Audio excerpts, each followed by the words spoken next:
વ્યાજખોરોના ત્રાસને લઈ રાજકોટ પોલીસ દ્વારા લોક દરબાર યોજાયો। અલગ અલગ પોલીસના સ્ટોલ બનાવી અરજદારોની ફરિયાદ લેવામાં આવી હતી। તેમજ પોલીસ કમિશનર દ્વારા પણ અરજદારોની ફરિયાદો સાંભળવામાં આવી હતી। જે ફરિયાદમાં પોલીસ ધ્યાન નથી આપતી તેની સામે પણ પોલીસ કમિશનરે તપાસની બાંહેધરી આપી હતી। માહિતી મુજબ રાજકોટમાં વધતા વ્યાજખોરોના ત્રાસને લઈને હવે પોલીસ તંત્ર દ્વારા આગામી જુલાઈ મહિના દરમિયાન વ્યાજખોરોને લઈ ડ્રાઈવ ચલાવવામાં આવશે। જે ફરિયાદોમાં એફઆઈઆર થતી હશે એવી એફઆઈઆરો નોંધી આરોપીને પકડવાની તજવીજ પણ હાથ ધરવામાં આવશે। જેમાં એફઆઈઆર નહીં નોંધાતી હોય એવા કેસો પોલીસ દ્વારા અરજદારોને યોગ્ય માર્ગદર્શન પણ આપવામાં આવશે તેમ પોલીસ કમિશનરે જણાવ્યું હતું। લોક દરબારમાં આવેલા એક અરજદારે જણાવ્યું હતું કે મારા પુત્રના સારવાર માટે વ્યાજ પેટે 8 થી 10 લાખ રૂપિયા લીધા હતા, જે મેં વ્યાજ સાથે પરત કરી દીધા હોવા છતાં પણ વ્યાજખોરો દ્વારા સતત દબાણ કરવામાં આવે છે। તેમ અરજદારે વધુમાં જણાવ્યું હતું કે વ્યાજખોરો સાથે નામચીન વ્યક્તિઓનું પીઠબળ હોવાથી તેના ઉપર યોગ્ય કાર્યવાહી કરવામાં આવતી નથી તેવા પણ આક્ષેપો કર્યા હતા। હવે જોવાનું એ રહ્યું કે પોલીસ દ્વારા યોજાયેલા લોક દરબાર બાદ વ્યાજખોરો સામે કેવા પ્રકારની કાર્યવાહી કરાશે કે પછી વ્યાજખોરોનો આ આતંક યથાવત જ રહેશે। આજરોજ રાજકોટ શહેર પોલીસ દ્વારા રાજકોટ શહેરમાં જે ગેરકાયદેસર વ્યાજના ધંધા કરતા છે લોકો, આ લોકોને જે લોકો ત્રાસેલા છે આ લોકોને સાથે એક લોક દરબાર કરવામાં આવ્યા। આ લોક દરબારમાં આ લોકોને જુદા જુદા જે સંસ્થાઓ છે, ફાઇનાન્શિયલ ઇન્સ્ટિટ્યુશન છે, બેંક છે, સરકારશ્રીને જે યોજનાઓ છે આ બાબતમાં આ લોકોને સમજ આપવામાં આવ્યા અને જે કંઈ સમસ્યાઓ હતા આ લોકોને આ સાંભળવામાં આવ્યા। પછી આ લોકોને જે કોઈ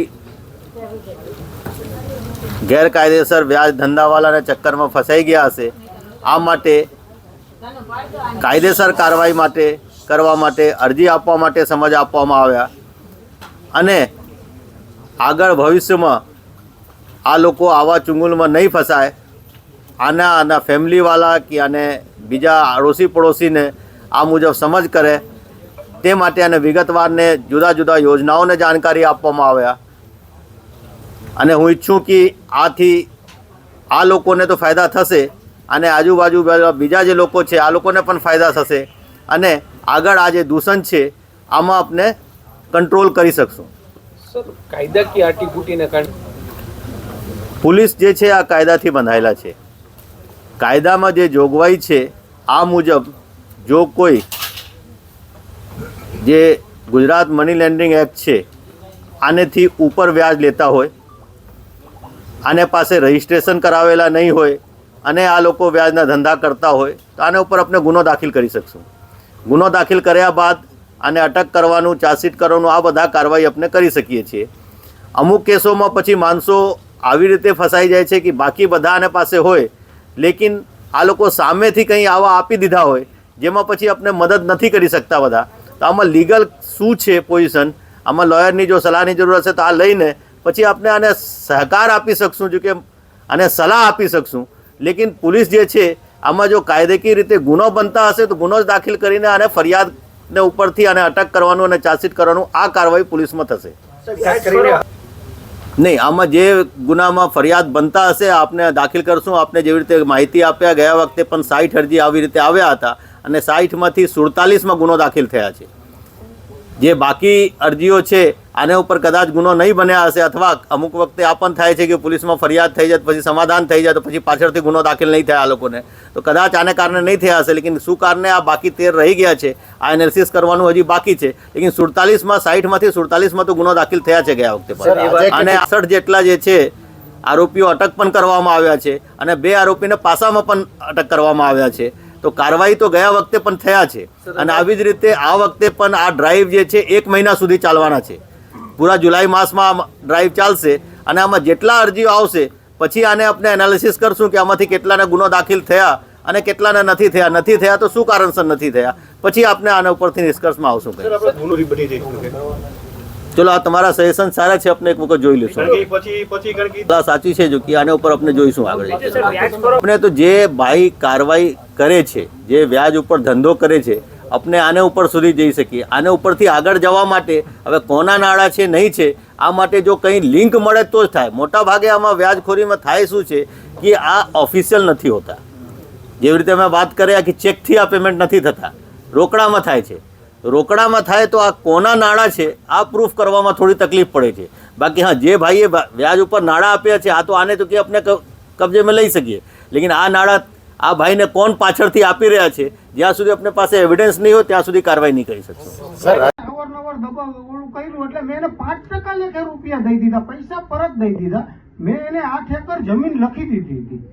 અત્યારે મેં એને પૈસા એકોએક ચૂકવી દીધા છે તોય મને 8 એકર જમીન પરત નથી કરી દેતા.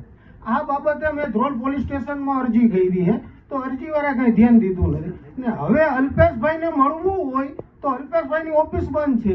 એ અવારનવાર મને ક્રાઇમ બ્રાન્ચે બોલાવે, ઘડીક ઓલી સાહેબની ઓફિસમાં હોય, ઘડીક ઓલી સાહેબની ઓફિસ. એ સાહેબોના રિલેશનમાં છે. અમને કોઈ આનો જન્મ મારે 7/1/2021 થયો હતો.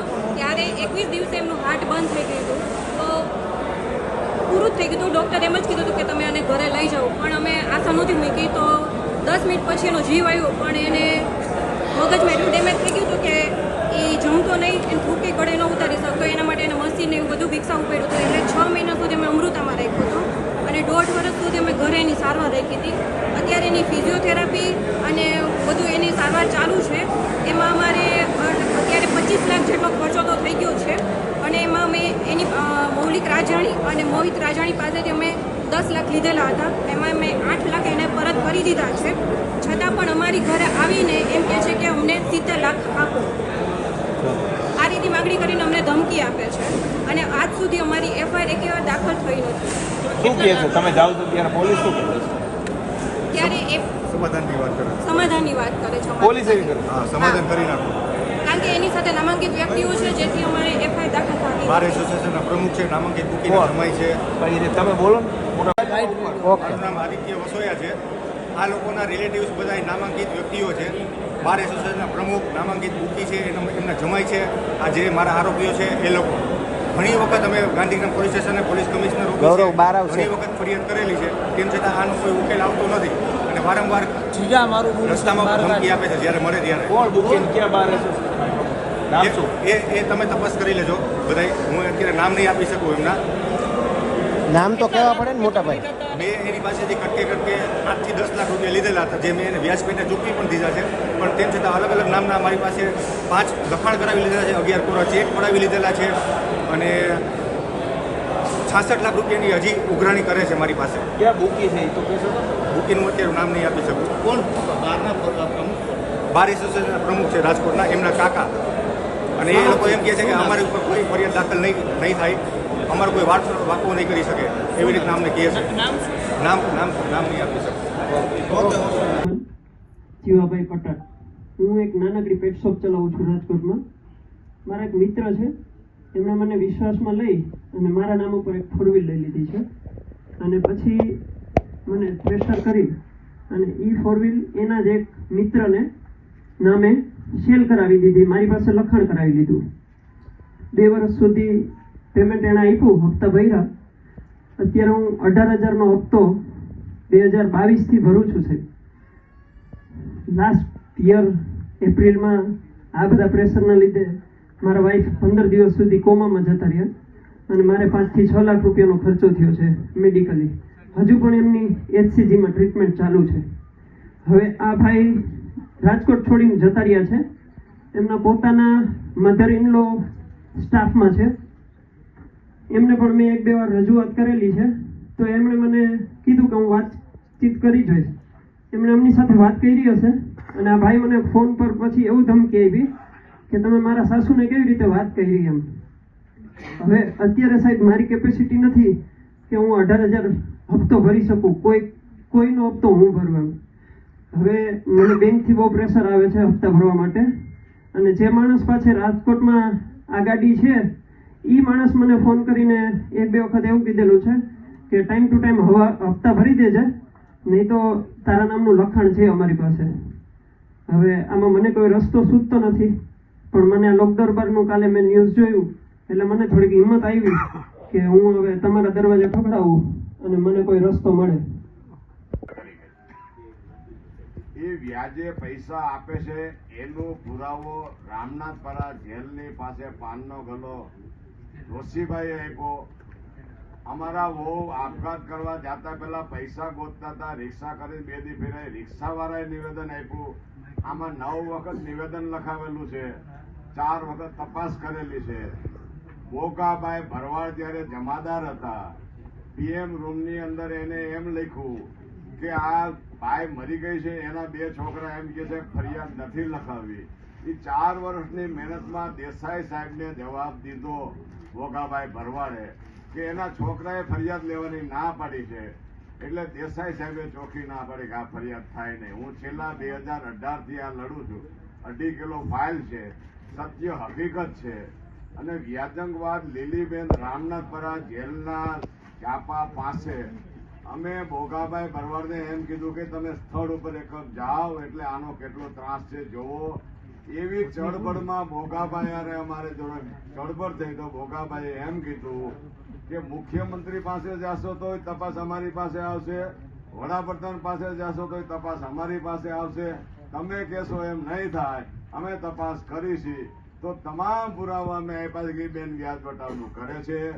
એ બેન જે ડેલામાં રહેતી હતી એ ડેલાની અંદર 11 કરોડ રૂપિયાનું ચીટિંગ થયેલું, એવી પાર્ટી હારે આ બેન સંકળાયેલી હતી. તો ત્યાં જઈને એ ડેલામાં તપાસ કરીને બીજી વિગત મેળવી લીધી. અમારી ફરિયાદની વિગત મેળવી નથી. મારો ભાઈ સિક્યુરિટીમાં કામ કરે છે, 5 વાગે આવ્યો તો મારી બાજુમાં બેઠો હતો, 7 વાગે નોકરીમાં જવું છે, હમણાં અહીંથી વયો ગયો. તો સાહેબ આના વિશે લીલીબેન એની ઉપર ગુનો દાખલ થાય, તમામ પુરાવા કરશે, નિવેદન આપેલા છે. તો આપ સાહેબને વિનંતી કરું છું કે 2018 થી 2024 થયો, કોઈ પણ અધિકારને હું નથી મળ્યો એવું બન્યું નથી. વિજય રૂપાણી સાહેબને ફેસ કરેલા છે. જે કઈ પુરાવા માંગો, જે હું લડ્યો છું આની અંદર ભેડ્યું છે, તો સાહેબ અમને ન્યાય આપો. માધુભાઈ ગોહલ મારું નામ. માધવભાઈ. BS9 TV ન્યૂઝ સાથે સાયલ સપ્પા સાથે મીત ભાયાણી, રાજકોટ.